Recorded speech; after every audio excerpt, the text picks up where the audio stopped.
Pero bueno, ya para terminar el ejercicio, que del cual saqué bastante material, me va a llevar bastantes noches de desvelo,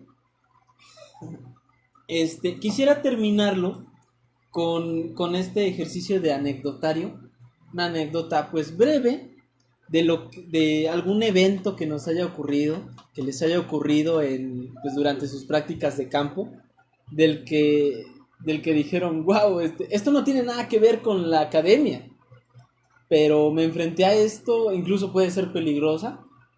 Yo, por ejemplo, en un primer momento, cuando fui a práctica de campo que estuve en el Espinal, en Xochocolco, en el Tabladero, en Papantla, en Poza Rica, en Tuxpan, una cosa que me enfrenté fue que al llegar a los mercados de Papantla del centro, para quien no lo conozca, el mercado Benito Juárez y el mercado pues, del centro de Papantla, fue que al querer tomar fotos del mercado Benito Juárez en uno de sus lados, en uno de sus pasillos, la población me vio, me preguntó, no me creyó y estuve, tal vez yo sea el exagerado, pero me sentí en peligro de linchamiento.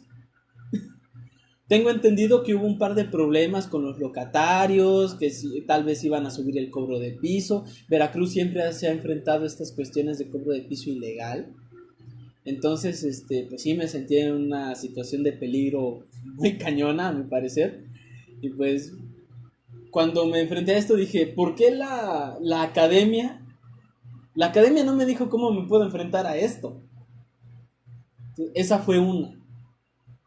Entonces no sé si alguno de ustedes quiera compartir una de estas anécdotas. Yo sí. Yo tuve tres experiencias cortitas, ¿no? Una fue de miedo, otra fue como chistosa y la otra fue como, pues creo que también es chistosa. La que más me dio miedo, bueno, bueno, no fue tanto como un hinchamiento como lo que dices tú, pero yo fui con una, anteriormente, o sea, varios años atrás yo había vivido ahí mismo. eh, sí, no en mi infancia, sino después viví ahí un tiempo y me tocó ir a ver a una curandera, Ajá. ¿no? Que yo estaba enferma, me curó y etcétera, ¿no? Esa curandera, o sea, a pesar de que trataba varios males, se enfocaba en unos específicamente, que eran, llegó a un programa ahí a San Andrés de de curanderas que asistían a doctores en cuestiones de parto Partos. y esas Sí, cosas. sí, sí. Entonces a ella la jalaron porque ella era, aparte de curandera, como matrona, ¿no? Uh, Ella, cuando fui la primera vez a un tratamiento, que fui como cliente normal, o como paciente, me trató muy bien, muy linda, etcétera. Resultó que hasta conoce familia que yo conozco y etcétera. Entonces, pues todo fue muy familiar, ¿no? De hecho, fuimos vecinas mucho tiempo y fue una convivencia muy cordial. Pasaron los años, entró a antropología, regreso, pero ya regresó con el perfil de antropóloga y le digo, oiga señora, no voy a decir su nombre, eh, ¿Cómo se no llama? sé si se ¿Cómo se acuerda llama? de mí, no, le digo, no sé si se acuerda de mí, mire que... Lo censuro después si quieres. No. Y me dice, pues como que no se acordaba mucho, ¿no? Como que no sé si no se acordó o no quiso decir. Pero yo llevaba mi grabadora de mano, llevaba cámaras, etcétera, y llevaba mi mochila, entonces yo creo que me vio como no muy de ahí, ¿no?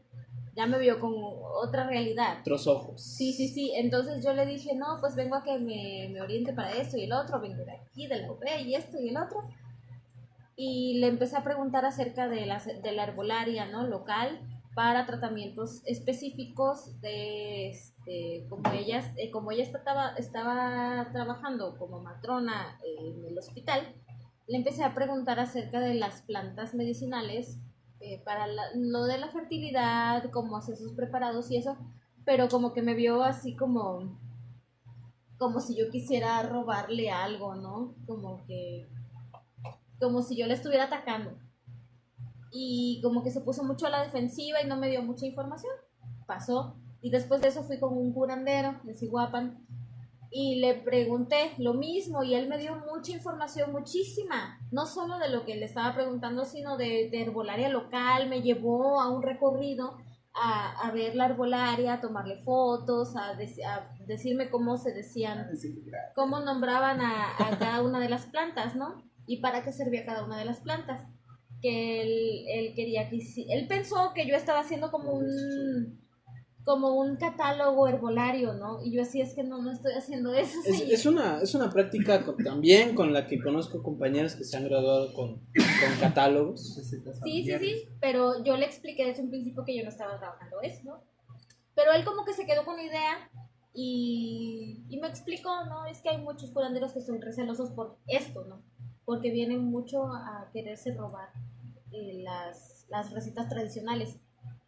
Entonces le platiqué de esta señora. Oiga, ¿usted conoce a fulanita? Ah, sí, dice ella, es muy especial, esto y el otro. Y sí, me dijo, ¿no? Que dice, aguas, no te metas con ella. Yo así de, ¿por qué, no? Dice, no, es que esa señora, pues, es peligrosa porque su familia esto y el otro, ¿no? Y yo, caray, dije, y sí sentí algo, ¿no? Como que dije, caray, acabo de estar ayer con ella, ¿no? Sí, dice, me tomé una foto. No, dice, ¿Me no. regalas una foto tuya? No, me dijo, no, mejor la verdad, ya no regreses, dice, la verdad. Y yo, ok. Esa fue una, ¿no? Y las otras dos fueron chistosas. Una, que fui a acompañar a mi padrastro a un juego de béisbol, a un lugar en donde me dijeron que había nahuablantes, de nahuapipil, ¿no? Recordantes. Ajá. Y fui, y pues como ellos estaban jugando béisbol, yo me fui a recorrer como de la comunidad, del pueblecito. Y me tocó encontrarme con dos nahuablantes que no hablaban, estando sobrios, pero ya estando, pues ya tomadillos, ya empezaron a sacar las palabras, ¿no? Ajá, y se empezaron a decir de cosas y así. Y yo, wow, no, lástima que se me descargó mi tablet y ya no lo pude grabar, pero fue todo un espectáculo. En ese mismo momento, yo me fui, ¿no? Ya cuando dejé de estar en esta interacción, me regreso al partido de béisbol y a lo lejos, porque había un cerro, ¿no? Una loma alrededor del campo, estaba así una loma, y allá hasta arriba estaba alguien arriba de un árbol, ¿no? Que yo escuchaba que hablaba, pero no le entendía qué decía. Y ya de repente como que empecé a poner atención, ¿no? Y el chico me había abordado dos o tres veces antes, así de que como a querer interactuar conmigo, pero pues como yo estaba en otra cosa, pues, en mi caso le hice. Entonces cuando lo veo allá, escucho y empezó a identificar que me estaba tirando versos. Me estaba tirando versos, pero así como si fueran décimas de son jarocho. Sí. Así a decirme décimas, ¿no? Así, pero largas, extensas. Que cuando empecé a identificar dije, me está tirando versos. Yo eso no lo había visto, ¿no? Esa forma como de flirteo es muy local. Vaya, nunca nadie me había tirado versos así, o sea, versos de décimas. Ya está bonito. Sí. Supongo que no frecuentas a nahuablantes decentes. Esa es una. Y la otra fue que ya se me olvidó. Ay, ya se me olvidó. No, era algo también muy chistoso que me pasó, pero no me acuerdo qué fue. Bueno, si no en lo que te acuerdas. Ajá, sí. Tú continúa. Panini, ¿tienes alguna anécdota igual chistosa, peligrosa? Pues más que nada dejarla así como que lo chistoso, pues sigo de necio con lo experimental, ¿no? Uh-huh. Uno ya viene con ese conocimiento empírico, como le llaman. Experiencia. Y saber por qué se está en estos tiempos hablando hasta totalmente con un léxico remombante, güey, deconstruyendo, ¿no? La forma en la que yo vivía la experiencia de violencia fue muy distinto el saber que uno se manifestara, porque yo nací siendo una persona que creció en la Fayuca y todas esas cosas donde teníamos que pelear con los granaderos cuando había operativos y todas estas cosas. Yo sabía que los Reyes Magos no existían porque pues yo vendía los juguetes para los niños, bueno, mis papás, ¿no? Entonces hubo cosas que me fueron atrayendo ahí. Cuando yo me salí de sociología, estaba aprendiendo antropología, tomamos la facultad 7 días, una semana, ¿no? Entonces transportar el conocimiento que yo tenía empírico de la violencia en casa a lo académico estuvo muy cabrón, ¿no? Porque tomamos la facultad y nos quedamos afuera y recuerdo que llegaron los estatales a tirarnos de balazos, ¿no? Y todos nos metimos a la facultad en chinga, primero apoyando a las morras a meterse y toda esta onda. Después de todo eso se fueron dando grupos académicos muy fuertes, los cuales se dedicaban hacia el discurso, ¿no? Y nosotros éramos la acción directa, ¿no?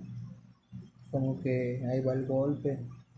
Hubo un momento en que nos retiramos porque aprendimos académicamente que pues éramos punto fijo de cualquier desgracia, ¿no?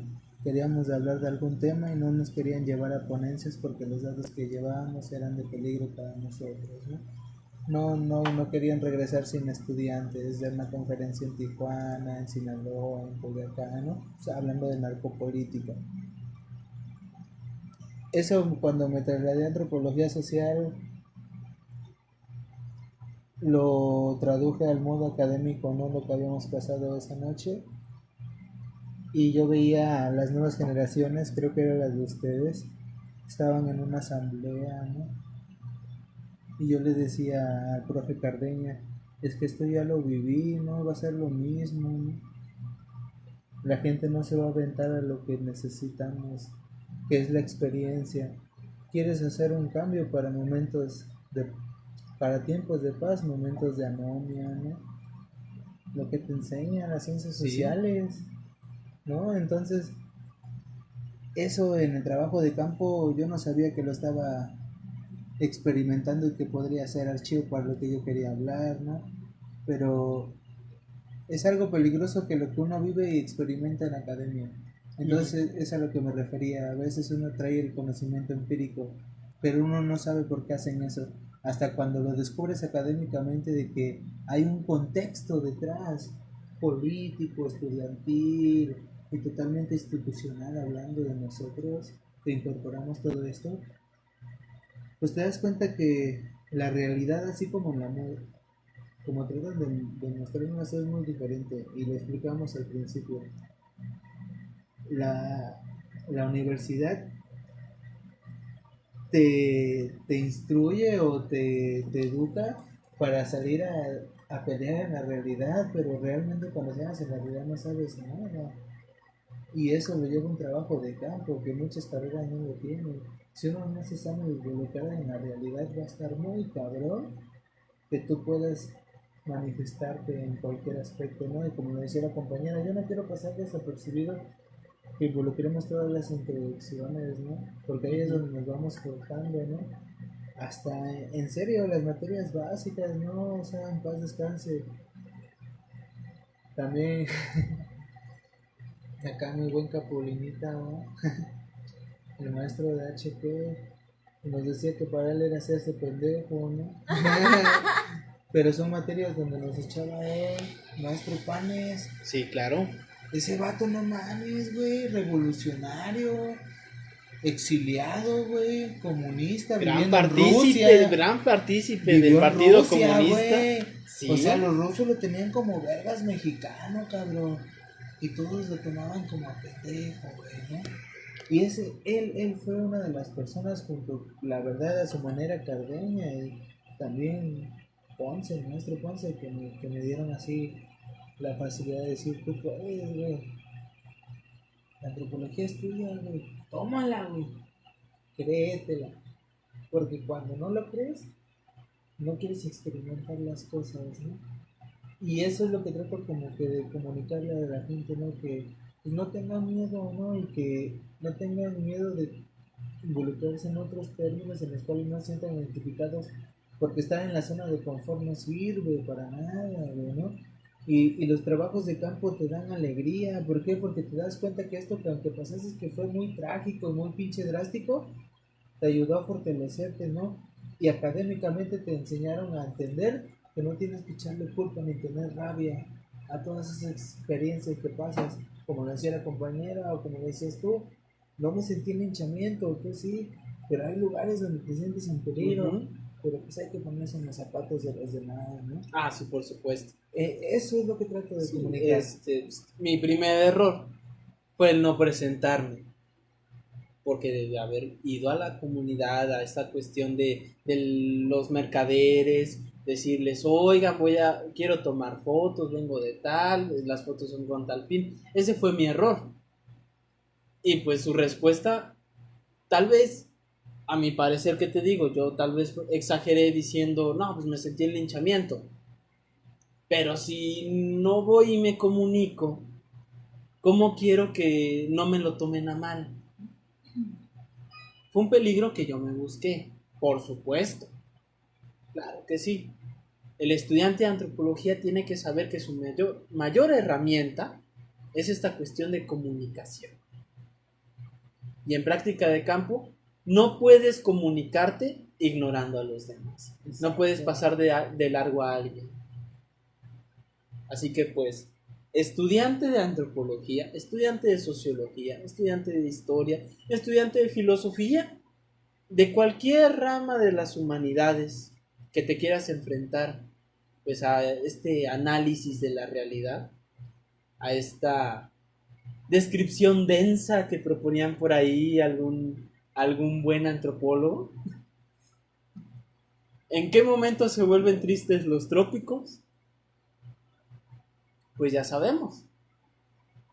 Cuando se enfrentan los gallos, cuando se enfrentan las teorías, cuando conocemos los tabúes. Entonces, el estudiante de antropología tiene una misión, sobre todo en este nuevo contexto, que es el estudiar la realidad. Váyase a saber por qué, porque todos tienen sus propios, pues metas. Decías tú hace un momento, la antropología, algo que nos dejó la colonia fue la antropología. Y pues la antropología moderna tiene sus nuevas variantes, tiene sus nuevas condiciones, tiene sus nuevos contextos, pero así como no tenemos que dejar de lado estos nuevos contextos, no tenemos que dejar de lado de dónde venimos. Me parece que fue Héctor Díaz Polanco quien estableció que la antropología era la más puta de las ciencias. Y pues tiene razón. Nos metemos con todo y donde sea. Igual que la lingüística. El Aristóteles disciplinario, si lo queremos ver así. Entonces, pues para finalizar el ejercicio. Sí. Bueno, yo sí quiero mencionar algo aquí también, que también fue como algo anecdótico, pero bueno, eso fue como raro. Es más bien un consejo, ¿no? Que, por ejemplo, a mí me pasó que cuando fui a hacer mi práctica en Catemaco, resulta que ya había 2 generaciones atrás de maestros que se han estado involucrando con casi el mismo tema en la misma zona, ¿no? No, si bien no haciendo lexicografía, sí con el estudio antropológico lingüístico de la zona, ¿no? Uh-huh. Entonces, cuando yo fui, yo no me quería ir al malecón, porque justamente yo estoy en contra de la hiperfolclorización, entonces yo estaba buscando hablantes en el centro, en otros lugares, desgraciadamente ese día, no me acuerdo si era festivo o era domingo, pero no había gente en la calle. No te miento, no había gente en la calle. Que para decirlo en Catemaco está cañón. Sí, bueno, y aparte hacía un calorón, allá con calorón a qué hora sales, ¿no? O sea, con qué ganas. Entonces, se me ocurrió irme al malecón, ya iba rumbo hacia la terminal de autobuses que está cerca. Frente al malecón, sí, está casi cerca. Entonces, casi enfrente, sí. Empecé a caminar por ahí y se me ocurrió, pues me voy a comer un cóctel de té gogolos antes de irme, porque ya estoy aquí. Ya estoy en Catemaco, sí. No me puedo ir sin comer té gogolos. Claro, exacto. Entonces me fui a comprar un cóctel de té gogolos y le pregunté a la señora que estaba al lado del carro de los tegolos. Estaba ahí sentada vendiendo artesanías. Y digo, oiga, mire, que fíjese que vengo de tal y vengo a hacer una investigación de tal y no sé qué. Ah, dice, ¿de qué escuela? Y yo, no, pues de la Universidad Veracruzana. Ah, y no sé cómo salió el nombre de mi maestro. Y dice, ¿papá o hijo? Y yo, no, pues hijo. Dice, porque su papá vivió mucho tiempo aquí y allá y no sé qué. Y me empezó a soltar mucha información. Y así de la nada fue rápido tajante. la grabadora. Sí, de la nada fue tajante la realidad con la que me estaba tratando cuando estaba comprando los tegolos, de cuando supo que venía yo por parte de la familia de ese maestro. O sea, fue completamente abismal la diferencia de cómo me estaban tratando antes y cómo me empezaron a tratar después. Entonces yo creo que también hay que tener cuidado con eso, ¿no? Con el hecho de saber con quién estás hablando. Si esa persona ya sabe de algo que está detrás de tu trabajo, de alguien, o si alguien más ya había venido a estudiar tu mismo trabajo o un tema parecido. También informarse de eso. Ajá, informarse y sobre todo ser cauteloso, ¿no? Porque no sabes en qué momento estás transgrediendo el trabajo de otra persona, ni en qué grado la información que te están dando está corrompida o corrupta. Corrompida. Bueno, que está influenciada por el trabajo previo que ya estaba hecho, ¿no? Entonces, por ejemplo, a mí me pasó que fui también con un nahuablante pipil de San Isidro, esa fue mi primera práctica y fue el primer conflicto que tuve así de este tipo, de que ya había ido una persona a estudiar algo similar que también estaba haciendo lexicografía pero de otra forma. Él estaba tratando de hacer rescate del náhuatl pipil. Y entonces me empezó a querer dar información muy ad hoc al trabajo de esta persona, pero yo le estaba preguntando otras cosas, ¿no? O sea, es que mi trabajo es de esto otro, no, yo no me voy hacia allá. Y él como que a fuerza me quería llevar para allá. Y sí me confundió, pero también como que traté de dejarle en claro para que me diera la información que más me servía a mí. Pero como que hubo ahí un sesgo, ¿no? Por parte de esta persona que como que ya tenía esto previo y lo quería reproducir o quería como irse por el mismo lado, ¿no? Y está bien, ¿no? Porque uno no tiene por qué corromper lo que te están diciendo, sino tomar lo que te sirve de lo que te están diciendo, ¿no? Del informe. Pero también es que pensó que yo iba a lo mismo. Incluso llamó a personas que participaron en el mismo proyecto de la otra persona anterior que fue antes de mí, para decirme casi que lo mismo. Y se nota en la forma en la que te lo dicen, porque ya se escucha como algo reproducido. Cuando el habla es espontánea, tú lo notas.